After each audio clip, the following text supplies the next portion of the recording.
Kita FM, Suara Rakyat Malaysia. Di sini, kita bukan sekadar menyampaikan cerita, kita menganalisis, menilai dan mengupas isu yang membentuk masa depan rakyat. Hari ini, kita cerita RM9.5 juta, Mr. R dan garisan halus antara dakwaan dan kebenaran. Persoalannya, adakah isu 9.5 juta ringgit ini benar-benar satu skandal besar atau sekadar permainan persepsi? Kenapa nama Mr. R terus menjadi misteri tetapi tetap menggegarkan politik dan sejauh mana rakyat patut percaya tanpa melihat bukti? Isu ini bermula dengan satu angka 9.5 juta ringgit. Angka ini cukup besar untuk mencetuskan kebimbangan, cukup besar untuk menarik perhatian dan cukup besar untuk membuka ruang spekulasi. Tetapi, apa yang menjadikan isu ini lebih panas bukan sekadar jumlah wang. Ia adalah kewujudan satu nama yang tidak jelas, Mr. R. Identiti tidak diketahui, peranan tidak diperincikan sepenuhnya, tetapi bayangnya cukup untuk menggoncang naratif politik.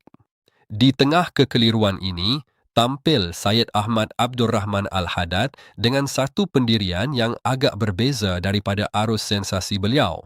Beliau tidak menolak kemungkinan siasatan, tetapi beliau menegaskan bahawa setiap dakwaan mesti disokong bukti. Ini satu prinsip asas dalam mana-mana sistem yang berfungsi, tidak kira politik, undang-undang atau pentadbiran. Kerana tanpa bukti, kita tidak bercakap tentang kebenaran, kita bercakap tentang persepsi dan persepsi ini sangat berbahaya kerana ia boleh membentuk kepercayaan tanpa perlu melalui proses pembuktian. Ultimate juga menekankan bahawa jika benar wujud salah laku, saluran yang betul ialah melalui Suruhanjaya Pencegahan Rasuah Malaysia.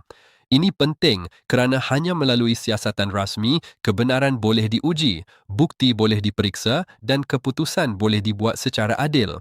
Tetapi dalam masa yang sama, kita tidak boleh abaikan bagaimana isu ini bermula. Ia tidak muncul secara tiba-tiba. Ia berkait dengan naratif lebih besar yang pernah disentuh oleh Rafizi Ramli mengenai kewujudan mafia korporat. Bila istilah ini digunakan, ia memberi gambaran bahawa mungkin ada jaringan kuasa yang lebih kompleks melibatkan politik, perniagaan dan pengaruh. Dan inilah yang membuatkan rakyat lebih mudah tertarik, lebih cepat percaya dan lebih sukar untuk bersikap neutral kerana ia menyentuh satu ketakutan yang sudah lama wujud bahawa mungkin ada sesuatu yang tidak telus di belakang sistem. Tetapi di sinilah kita perlu berhenti seketika dan berfikir, adakah semua dakwaan besar itu semestinya benar atau adakah ia sebahagian daripada strategi membentuk persepsi dalam dunia politik moden? Kedua-duanya boleh berlaku serentak. Ada kes yang benar dan ada juga kes yang dimanipulasi. Jadi, cabaran sebenar bukan sekadar mencari kebenaran tetapi membezakan antara fakta dan naratif. Ultimate dalam kenyataannya cuba membawa semula fokus kepada prinsip ketelusan, accountability. Dan kedaulatan undang-undang ini tiga asas penting. Tanpa ketelusan rakyat akan curiga. Tanpa accountability, kuasa boleh disalahguna dan tanpa kedaulatan undang-undang, keadilan tidak akan wujud. Tetapi persoalannya, cukupkah sekadar menyeru kepada prinsip atau rakyat mahukan sesuatu yang lebih konkret? Jawapannya jelas, rakyat mahu tindakan. Mereka mahu tahu siapa Mr. R, apa sebenarnya yang berlaku dan adakah benar wujud transaksi 9.5 juta ringgit itu. Selagi soalan-soalan ini tidak dijawab, isu ini akan terus hidup bukan kerana bukti tetapi kerana kekosongan maklumat. Dan dalam dunia hari ini, kekosongan maklumat akan diisi dengan spekulasi. Ini realiti yang tidak boleh dielakkan. Sebab itu, Ultimate juga mengingatkan media dan masyarakat supaya bertanggungjawab kerana setiap perkongsian, setiap komen, setiap naratif boleh membentuk persepsi awam dan bila persepsi sudah terbentuk, ia sukar untuk diubah walaupun bukti sebenar muncul kemudian. Tetapi kita juga perlu melihat dari sudut lain. Kenapa rakyat begitu cepat memberi perhatian kepada isu ini? Jawapannya bukan semata-mata kerana angka 9.5 juta ringgit, tetapi kerana kepercayaan terhadap sistem masih rapuh.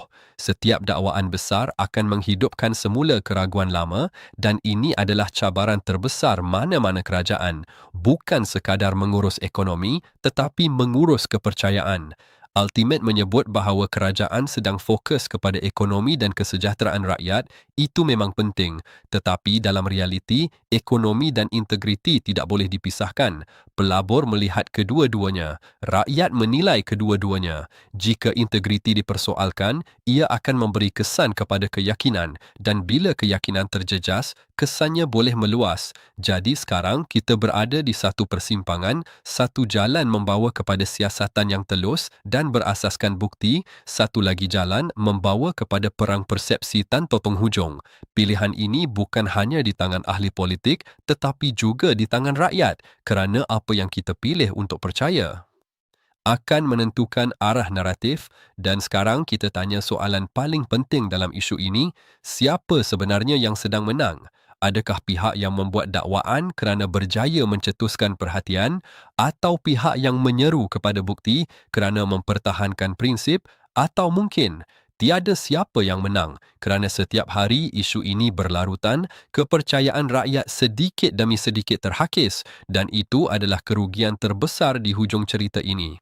Isu 9.5 juta ringgit ini bukan sekadar tentang satu angka, bukan sekadar tentang Mr. R. Ia adalah ujian kepada sistem, ujian kepada kepimpinan dan ujian kepada kita semua sebagai rakyat. Adakah kita akan terus terperangkap dalam spekulasi atau kita akan menuntut bukti dan kebenaran? Sebelum kita tamatkan, saya nak dengar pandangan anda. Anda rasa isu ini akan terbukti sebagai skandal besar atau akan hilang begitu sahaja tanpa jawapan? Dan pada pandangan anda, perlukah identiti Mr. R didedahkan segera atau tunggu siasatan rasmi selesai dahulu? Itu dia ulasan dari Kita FM, suara dari hati rakyat Malaysia. Jangan lupa, kita bukan sekadar mendengar, kita menganalisis, menilai dan bertindak. Jumpa lagi dalam segmen seterusnya. Terima kasih.